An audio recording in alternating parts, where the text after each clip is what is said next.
Here we are. So chapter 1, orientation to the human body. And the first thing that we need to discuss is anatomy and physiology.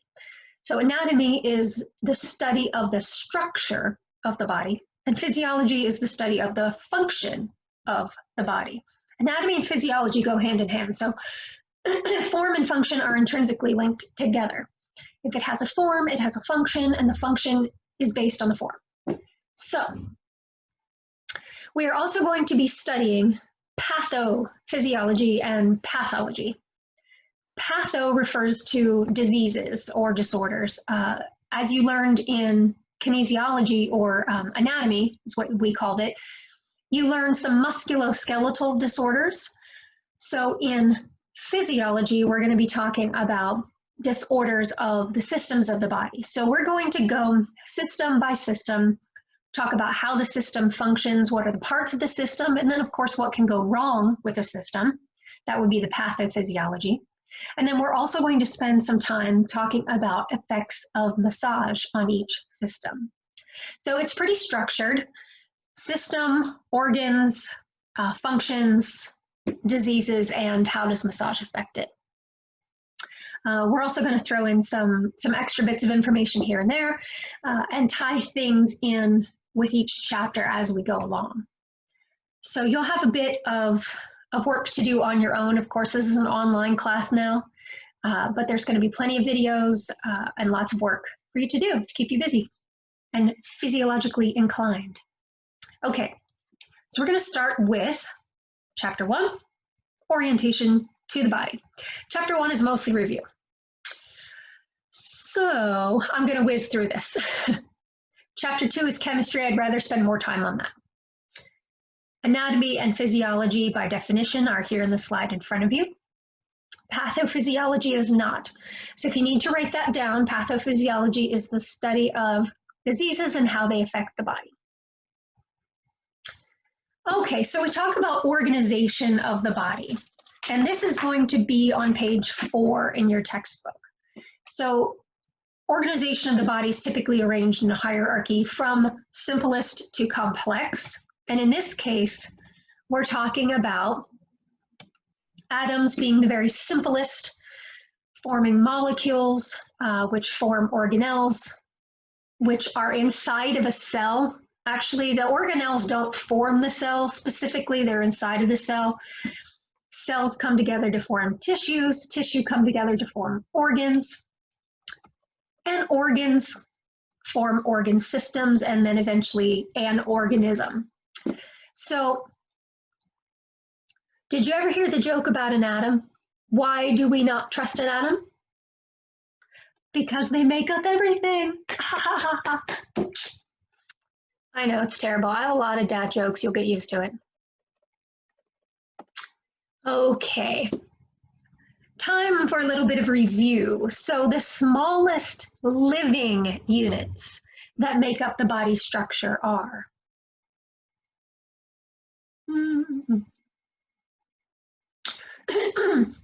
who says A? B? C? No. The answer is actually D, and it's because the question asks for the smallest living unit that make up the body's structure. Technically, atoms aren't alive. They don't fit the definition of life. So cells is actually the correct answer because single cells are alive, whereas atoms and molecules are not. Does that make sense? Okay. All right, your book then goes on to the next section, which is organ systems. I'm going to briefly run down these just simply because there's a question or two on the quiz about organ systems, but quite honestly, this is an introduction because we're going to be going way more in detail on each system as we progress through the book. So your body does consist of approximately 11 organ systems, just depends on what you count together, because a lot of organs do overlap systems. They have functions for different systems. The organ systems themselves really contribute to one specific function or a variety of functions. Pardon me. And as I mentioned, some organs belong to more than one system. So we'll start with the integumentary system. That's the skin, hair, and nails. And in your book, this is on page 5. It talks a little bit about what the functions of the integumentary system are. Protection, temperature regulation from things like sweating, water retention, which is actually pretty important, and sensation. You have an enormous amount of your nervous system in your skin. We'll talk about that when we get to the integumentary system. The skeletal system, of course, is composed of bones, cartilage, and ligaments. The skeletal system does offer protection as well, mostly for your heart and lungs and your brain. Your skeletal system provides a framework for support, and your skeletal system makes red blood cells. It's kind of important. Your muscular system, well, you're pretty well versed on the muscular system right now, but we're talking about skeletal muscle. Skeletal muscle provides movement, so that you already know. You studied that last term. But what you may not know is skeletal muscle also provides heat to the body through metabolism, posture through tensile strength, and things like that.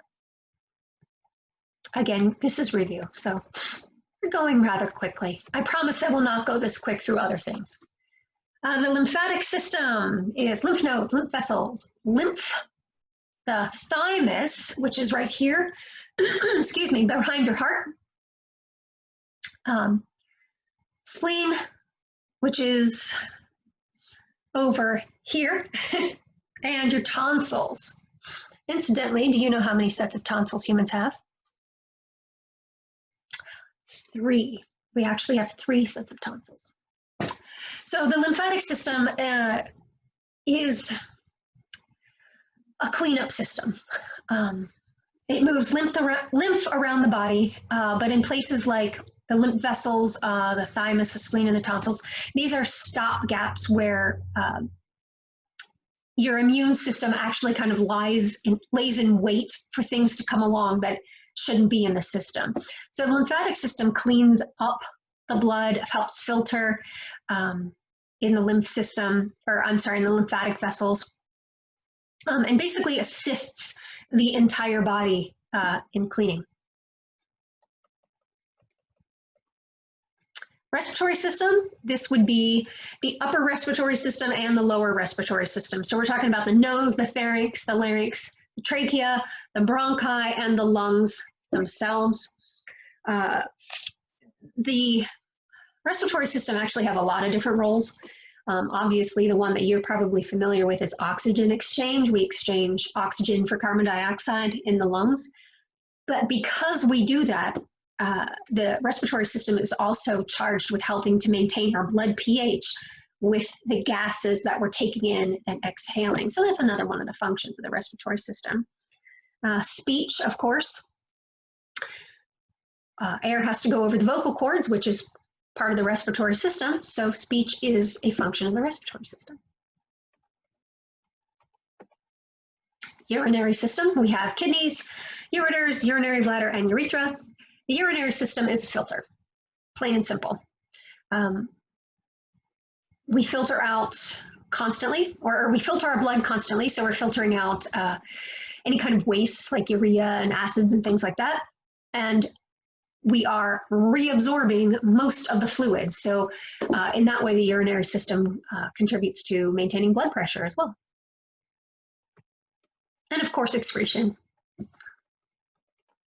The nervous system is the brain, the spinal cord, and all of your sense organs being sight, sound, taste, smell, that sort of thing.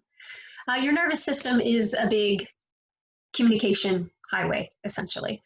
So all sensation, motor movement, things like that are under nervous system direction. The endocrine system is actually kind of a hodgepodge system. The pituitary gland, adrenals, pancreas, thyroid, parathyroids, and other organs, right? The endocrine system is its own system because all of the organs within it secrete hormones. However, all of the organs within the endocrine system are also part of other systems. So that's why I said it's a hodgepodge system. So if you don't remember anything else about the endocrine system, just remember that it secretes hormones. We have the circulatory system, which is the heart, the arteries, veins, capillaries, etc. And there are miles and miles and miles of them in your body. And of course, this is your blood getting oxygen and nutrients to all of the areas of your body that need it. And of course, taking any kind of metabolic waste products away to be filtered. The digestive system would be stomach, small and large intestines, esophagus, liver, mouth, pancreas, and other things. So some of those little endocrine other organs show up then in the digestive system because the digestive system does use quite a bit of hormone. The digestive system, of course, is really charged with breaking down nutrients and assimilating them because your body won't function without that. We have the male reproductive system, which is testes, vas deferens, prostate, seminal vesicles, and penis. The male and female reproductive systems come, I think, in chapter 23. We don't go over those specifically, but you do visit them in the prenatal class, the pregnancy class. And then the female reproductive system, ovaries, fallopian tubes, uterus, vagina, and breasts.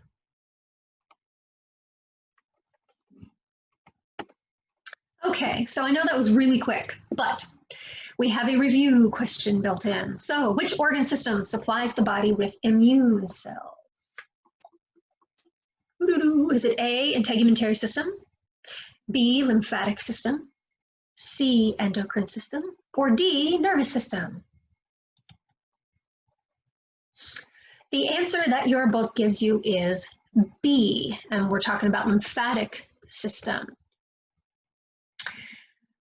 The lymphatic system houses a lot of your immune system. So when we get to the lymphatic system, we're going to put it with the immune system.